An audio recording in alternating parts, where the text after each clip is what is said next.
ભાવનગર જિલ્લાના કુંભારવાડા અંડરબ્રિજની અત્યંત દયનીય સ્થિતિ છે। આ અંડરબ્રિજની છતમાં ઠેર ઠેર ગાબડા અને તિરાડો પડી ગઈ છે। આ બ્રિજને જોતા નબળી કામગીરી ઉડીને આંખે વળગી રહી છે। દિવસ દરમિયાન આ બ્રિજ પરથી અનેક ટ્રેનો પસાર થતી હોય છે, ત્યારે તંત્ર કોઈ મોટા અકસ્માતની રાહ જોઈને બેઠું હોય તેવું લાગે છે।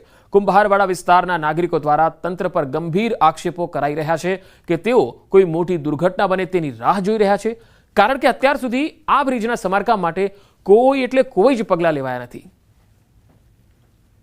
નહીં, આપણે ત્યાં જ્યાં સુધી મારી નોલેજમાં છે કે ત્યાં આપણે ટેમ્પરરી આપણે ત્યાં શેડ પણ બનાવીને કે જનરેટર સેટ રાખેલા છે, જે આપણે ડી વોટરિંગ આપણે કરીએ છીએ, સિસ્ટમ આપણે ત્યાં રાખેલું છે।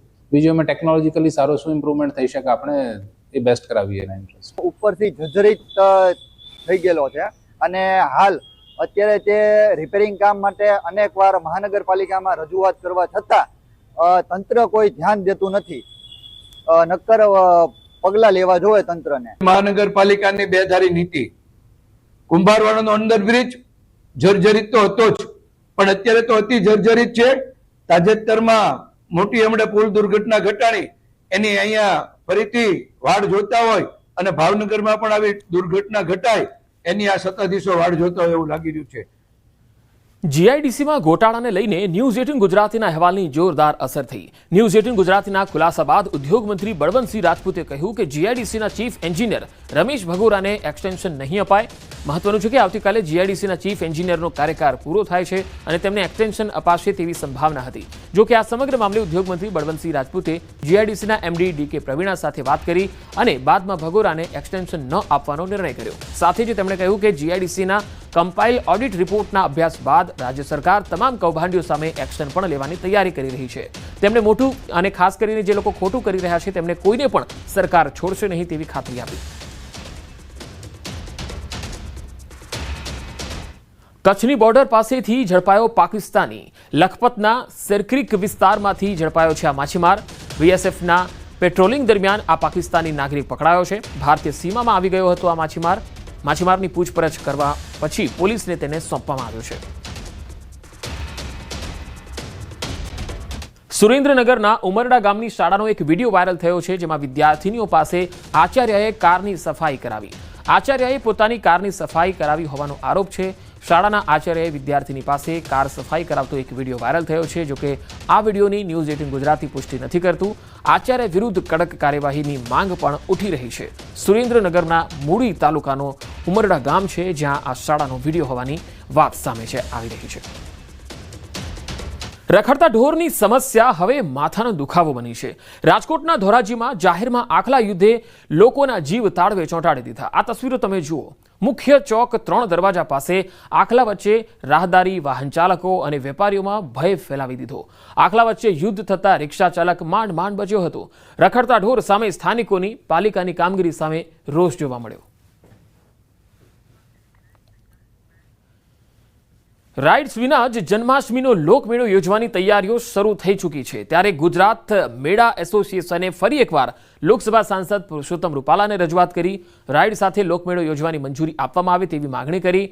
જે મામલે પુરુષોત્તમ રૂપાલાએ કહ્યું છે કે નાના માણસોને રોજગારી મળી રહે તે હેતુથી તંત્ર અને રાઇડ સંચાલકો વચ્ચે સેતુ બને એ બાબતે રજૂઆત કરીશ। હાલ 238 સ્ટોલ અને પ્લોટ સામે માત્ર 28 ફોર્મ જ ભરાયા છે।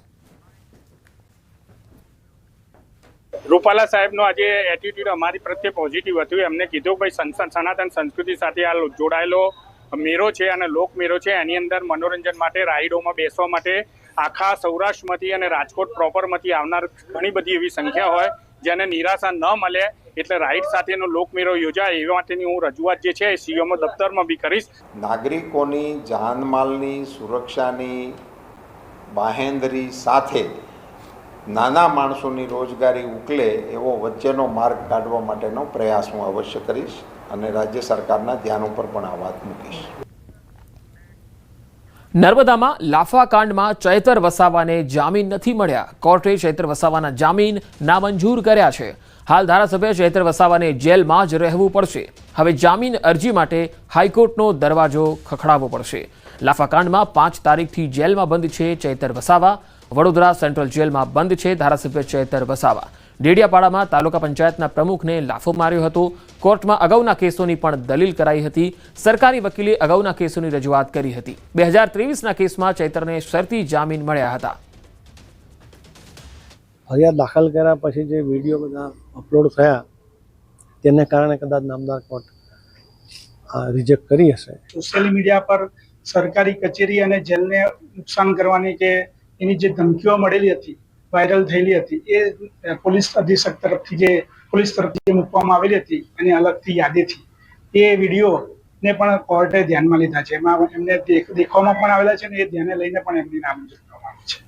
ભાવનગર જિલ્લાના વલભીપુરના રાજકારણમાં ગરમાવો આવ્યો. અહીંયા વલભીપુર તાલુકામાં સરપંચોનો વિવાદાસ્પદ સન્માન સમારંભ જિલ્લા ભાજપ સંગઠનની મંજૂરી વિના યોજાયો, જેમાં 30થી વધુ સરપંચો અને 1500થી વધુ કાર્યકર્તાઓ જોડાયા.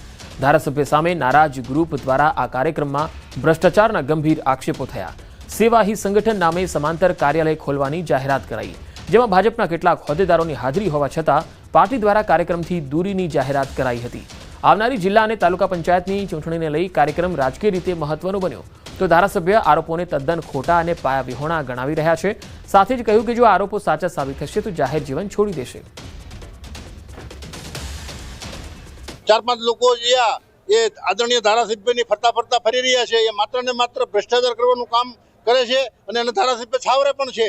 ત્યારે અમે લોકોએ નિષ્ઠા, પ્રામાણિકતા, પારદર્શકતાને જેને કહેવાય કે અગ્રેસર રાખીને સારામાં સારું કામ થાય એ માટેનો અમારો જનજાગૃતિનો આ કાર્યક્રમ છે. આવનારા દિવસોમાં 1000થી 1500 લોકો સાથે ગાંધીનગર કૂચ કરીને અમે બધી જ વાતો રહી એ વિસ્તારની વાતો અમે મૂકવા જવાના છીએ.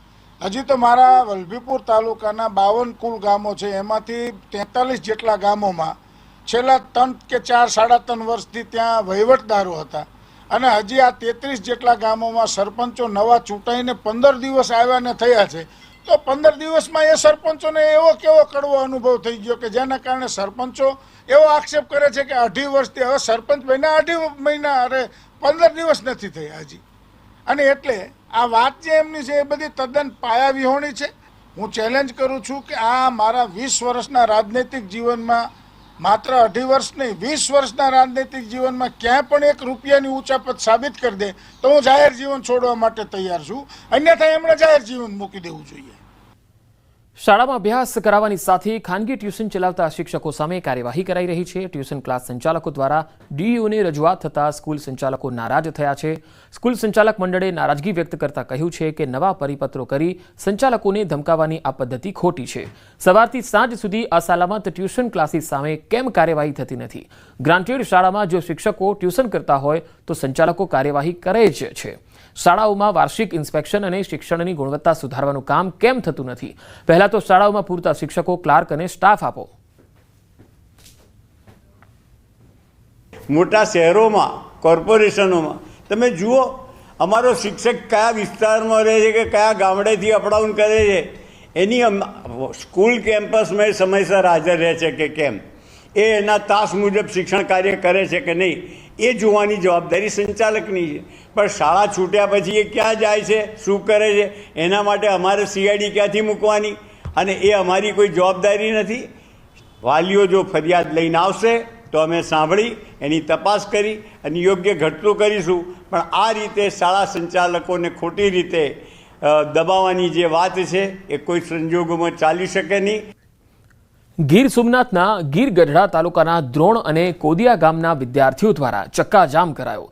બસ સમયસર ન આવતા વિદ્યાર્થીઓએ વિરોધ કર્યો. વિદ્યાર્થીઓનું કહેવું છે કે બસ સમયસર આવતી નથી, જેથી તે લોકોને શાળાએ આવવા જવામાં પરેશાની થાય છે. આ અંગે વિદ્યાર્થીઓ દ્વારા ડેપો મેનેજરને ખૂબ રજૂઆત થઈ ચૂકી છે, છતાં પરિસ્થિતિમાં કોઈ ફેરફાર નથી. આખરે વિદ્યાર્થીઓએ મજબૂર થઈ ગાંધી ચિંધ્યા માર્ગે ST બસ સ્ટેન્ડ આગળ બેસી અને ચક્કાજામ કર્યો. તો દ્રોણ અને કોદિયા ગામના વિદ્યાર્થીઓનો વિરોધ છે. આ વિદ્યાર્થીઓ ભણવા માંગે છે, પરંતુ બસની સુવિધા આ ગામમાં સમયસર મળતી નથી અને તેના કારણે ડેપો મેનેજરને રજૂઆત કરવામાં આવી, પણ ડેપો મેનેજર પણ કુંભકર્ણની નિંદ્રામાં છે. ST નિગમ છે એ આ વિદ્યાર્થીઓની રજૂઆતને સાંભળવા માટે નિષ્ફળ નીવડ્યું છે. સોમનાથ મહાદેવના સાનિધ્યમાં વંદે સોમનાથ ઉત્સવનું આયોજન કરાયું. સોમનાથ ટ્રસ્ટ, ગુજરાત પ્રવાસન વિભાગ અને ઇન્દિરા ગાંધી રાષ્ટ્રીય કલા કેન્દ્રના સંયુક્ત ઉપક્રમે આયોજિત આ નૂતન પ્રકલ્પનો ઉદ્દેશ भारत समृद्ध सांस्कृतिक परंपरा ने उजागर करवानो छे। ये एक कला द्वारा आराधना की शुरुआत है जो गुजरात टूरिज्म श्री सोमनाथ ट्रस्ट और IGNCA इंदिरा गांधी राष्ट्रीय कला केंद्र ने मिलके इसकी क्यूरेशन की है। और हमारे पूरे देश से जो मिड करियर आर्टिस्ट्स है, जो सीनियर आर्टिस्ट्स है, वो अपने आर्ट के जरिए एक आराधना, एक वंदना करने ये पूरे श्रावण के टाइम पे वो आ रहे हैं। તેમાં દેશભરમાંથી કથક નૃત્યકાર, કુચીપુડી એવા અનેક નૃત્યકારો આ સ્ટેજ ઉપર પરફોર્મ કરશે. ભગવાન સોમનાથને એમના નૃત્ય દ્વારા એમને સોમનાથજીની આરાધના કરશે. સોમનાથમાં આ શ્રાવણ માસમાં પ્રથમવાર વંદે સોમનાથ કાર્યક્રમનું આયોજન થયું છે અને આ 6 સોમવાર ભગવાન સોમનાથજીની નૃત્યથી આરાધના થશે.